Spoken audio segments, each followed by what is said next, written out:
All right?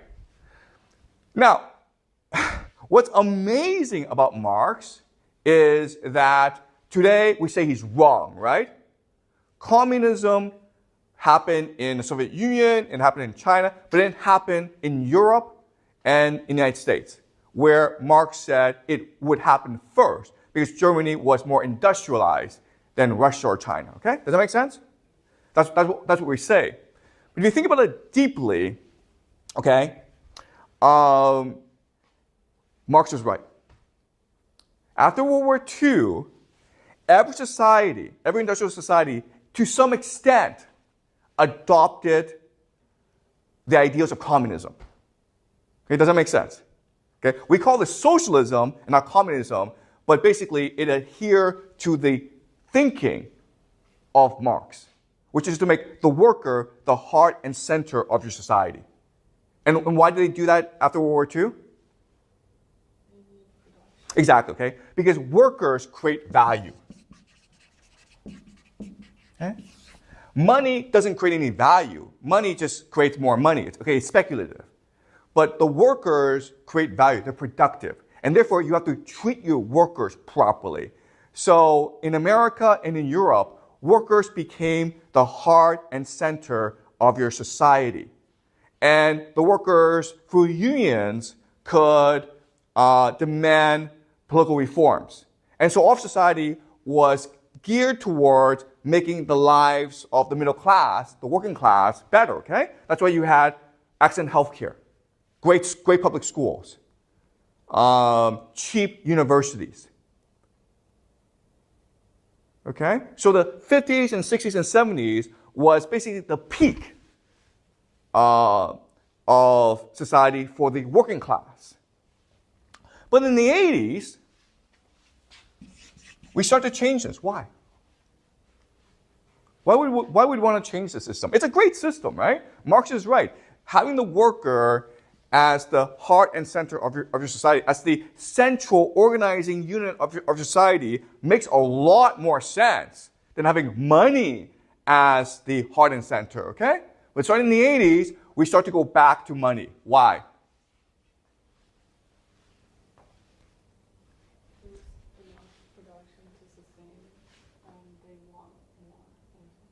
Excuse me?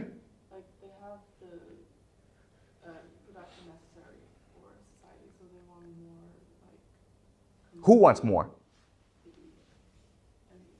Yes, exactly. Okay. So what happened in the 80s is something called the Revolt of the Elite. Okay? In other words, the problem with having a society based on the worker is it becomes too egalitarian, too equal, right? But if you're like the elite, you don't want equality, you want difference. You want to have power and money in your hands. Does that make sense?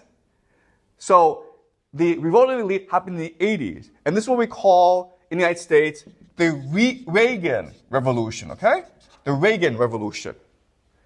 The beginning of neoliberalism, free market capitalism. And in Britain it was called Thatcherism, okay? Margaret Thatcher. The Thatcher Revolution.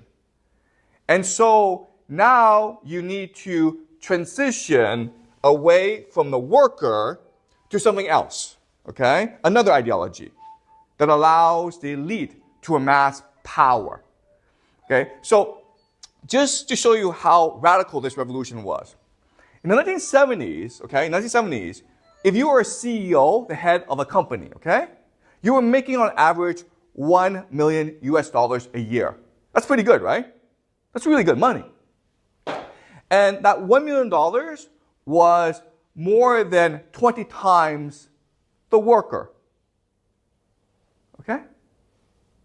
And that's pretty reasonable.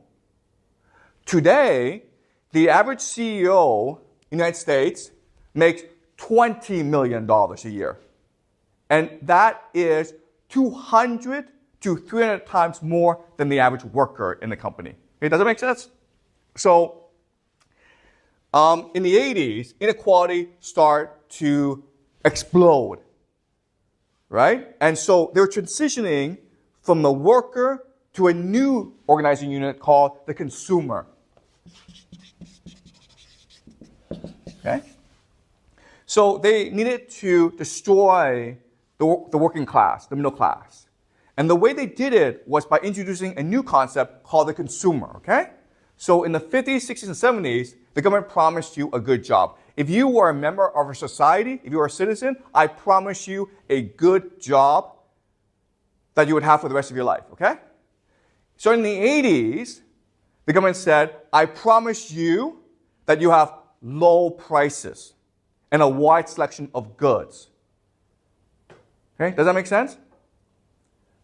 All right, so this sounds like a subtle shift, going from the worker to the consumer, okay?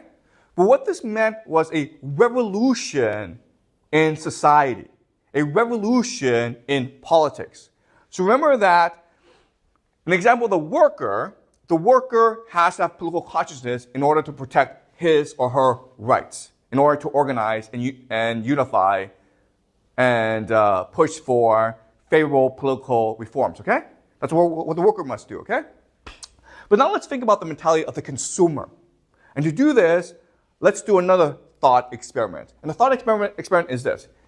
Everyone in the school, about 500 people, I decide to give everyone $1 million US, okay? So everyone in the school has exactly $1 million US to spend.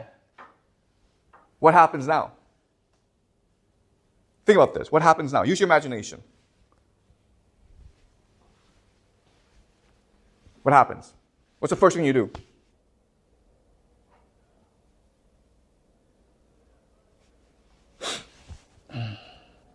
What's the first thing you do? I've given you $1 million. What do you do with it? Well, the first thing you do is buy something, right? What do you want to buy? $1 million is a lot of money. What do you want to buy, Nab? Probably a house. You buy a house, right? That's great. That's a great purchase. Then what do you do? Then what do you do? Like I try to convince my classmates to give me money. Okay. First thing is Nab buys a house. Then what does he do? Excuse me? Buy furniture. Then what does he do? There's something that he must do that's very important. What does he buy the house? What does he want to do? He wants to take pictures and post on social media, right? So everyone sees it on social media.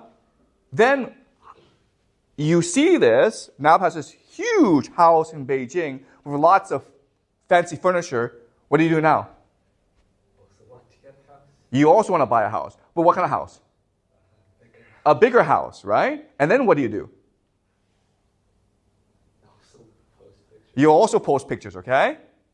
Then how do other people feel? You think this is funny, okay? But this happens all the time. So very quickly, what happens in the school? We all spend our money. And you all spend your money, and you all go into debt, right? Because you're in competition with each other to buy the biggest thing. And $1 million is a lot of money, but it's not enough to buy everything, right? So you go into debt. You borrow more money to buy more things. And then what happens?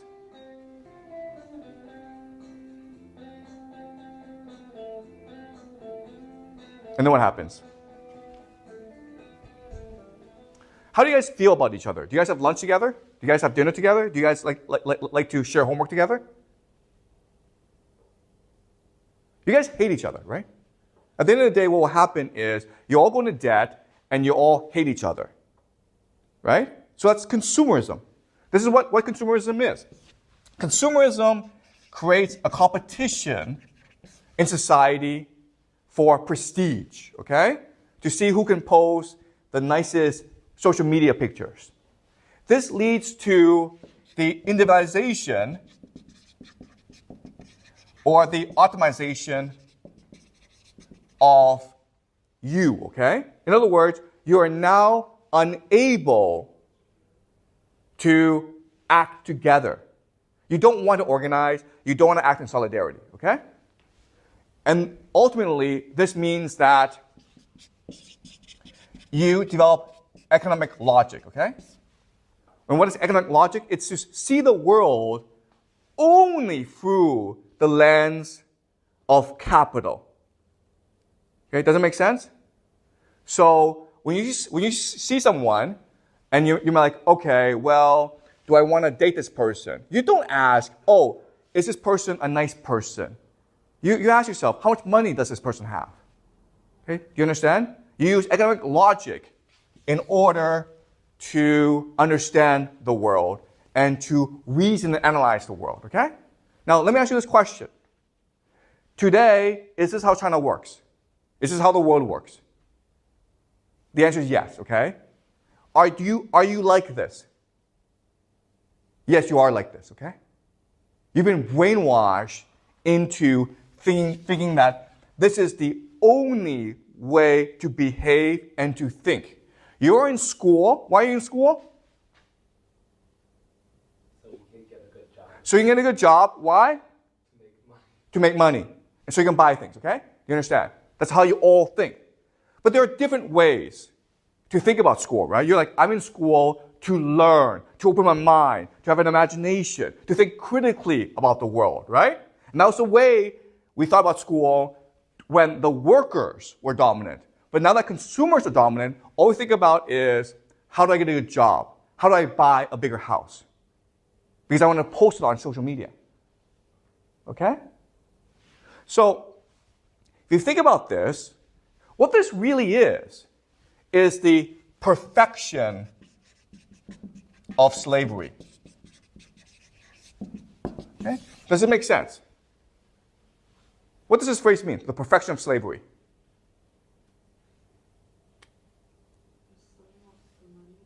Yeah, you become a slave of the money, but what? Why is this perfect? Like, we don't even realize it. Yes, okay? Do you understand? If you're a slave, you rebel, right? But if you don't know you're a slave, and you like this, you choose this, then you will never rebel, okay? So the consumerism is the perfection of slavery, okay? And that's why Francis Fukuyama thinks that consumerism is the end of history, because it is a system that achieves what the elites want, and the masses are unwilling and unable to protest and rebel. Okay, does that make sense? It's a perfect system.